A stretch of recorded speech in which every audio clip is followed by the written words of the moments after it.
Welcome to Dynamite Jarrod's VHS review. Today's the last day of our Godzilla reviews, and we're ending it with the best one of them all, Gojira. This is the one that started the series, and it's one of the greatest monster films of all time. So let's check it out.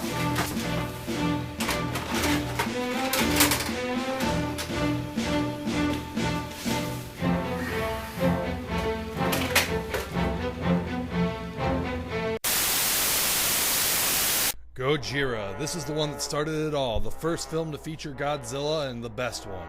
Most people know this movie as Godzilla, King of Monsters, but that's actually the American version of this movie, which is quite different from the original Japanese.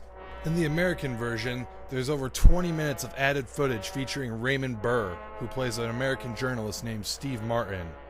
His role is basically to narrate the events that are taking place from an American's perspective. Because I guess we're just too fucking stupid to understand.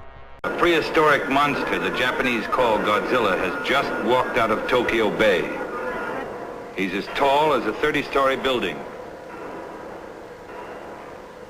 And now he's making his way toward the city's main line of defense. The plot of the movie remains pretty much the same, but the problem here is that they removed 40 minutes of footage from the original Japanese version, including some Godzilla footage. What the fuck? You don't take Godzilla out of a Godzilla movie. He's the star of the show. The movie's not called Steve Martin, American Journalist. It's called Godzilla, King of Monsters. You need him in there as much as possible. Yeah, I'm gonna stick with the original Japanese. A lot of people know Godzilla as the big goofy monster that does silly drop kicks and funny dance moves. But this isn't that at all. In the original film, Godzilla was a representation of nuclear weapons. Even the remains of Tokyo after Godzilla's rampage are eerily similar to Hiroshima and Nagasaki after experiencing the atomic bomb. This is some dark and gloomy shit told from the people that experienced it firsthand. Seeds of small children getting tested for radiation sickness and people lying dead and injured everywhere. These aren't things that they focus on in later Godzilla films, and it's actually very disturbing for the time.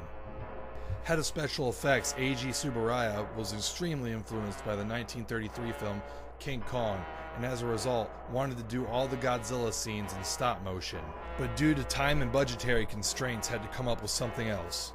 Tsuburaya came up with a new technique which would later be called suitmation, using a man in a rubber suit and miniature sets to create the effect of a giant monster.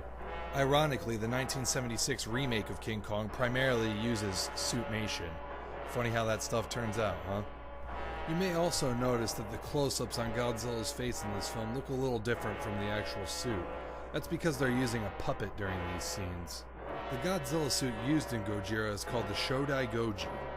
This suit is notorious for how hard it was to actually use in the film.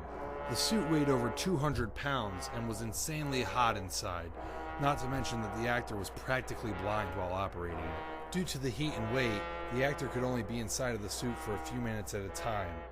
It is said that the actor portraying Godzilla passed out several times during filming, and even if he was still conscious at the end of the scene, he was almost always too fatigued to get out of the suit without help from another cast member.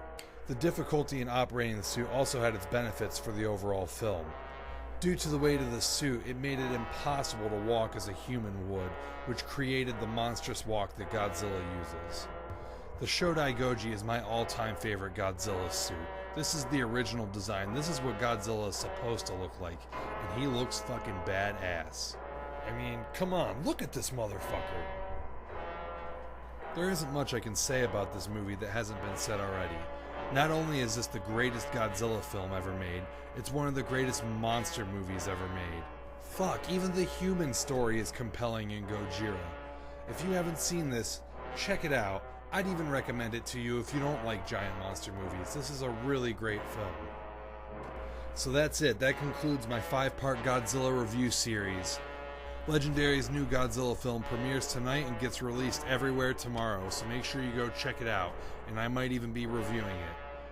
So until then, thanks for watching.